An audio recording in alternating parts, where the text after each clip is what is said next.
उसे नारी देह बहुत पसंद थी, वो भी बिना कपड़ों के। हर दिन उसे खेलने के लिए एक नया गोश्त चाहिए था। आज भी वो गोश्त की दुकान की सीढ़ियां चढ़ रहा था। रोज की तरह कई जिस्म देखे, फिर एक सबसे कम उम्र की देह उसे पसंद आई। उम्र उसकी कम थी, पर हाव भाव से और इशारों से वो काफी समझदार लग रही थी। वो उसे लेकर कमरे की तरफ चल दिया।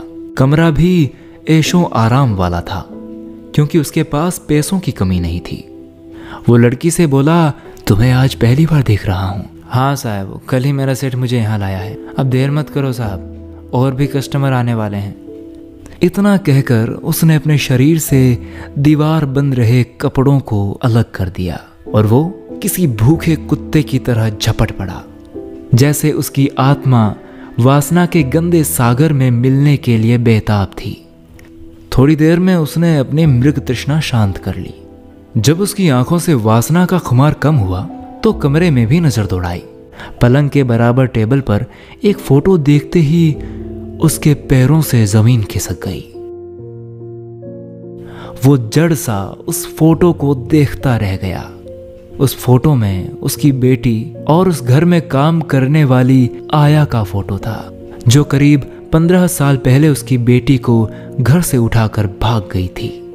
घर वालों ने बहुत दिनों तक उसे ढूंढने की कोशिश की, पर वो नहीं मिली। फिर उसने टूटते हुए, थरथराते हुए शब्दों में पूछा, ये फोटो किसकी है? मेरी और मेरी माँ की है साहब, जो अब इस दुनिया में नहीं है, इसलिए मैं उसकी फोटो हमेशा अपने साथ रखती हूँ। तुम्हें याद है तुम पहले कहाँ रहती थी? नहीं साहब, होश संभाला तो यहीं कलकत्ता में हूँ। ये फोटो तो बहुत पुरानी है साहब। पर तुम क्यों पूछ रहे हो? नहीं, कुछ नहीं। उसकी आवाज गले में अटक गई थी। वासना का नशा फर्श पर गिरकर चित्कार कर रहा था। वो कपड़े पहनने के बाद भी अपने आप को नंगा महसूस कर रहा था।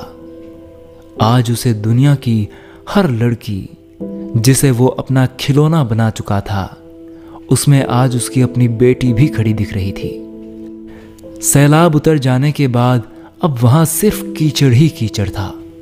अब कुछ नहीं हो सकता था। वासना की तलवार रिश्तों का गला काट चुकी थी।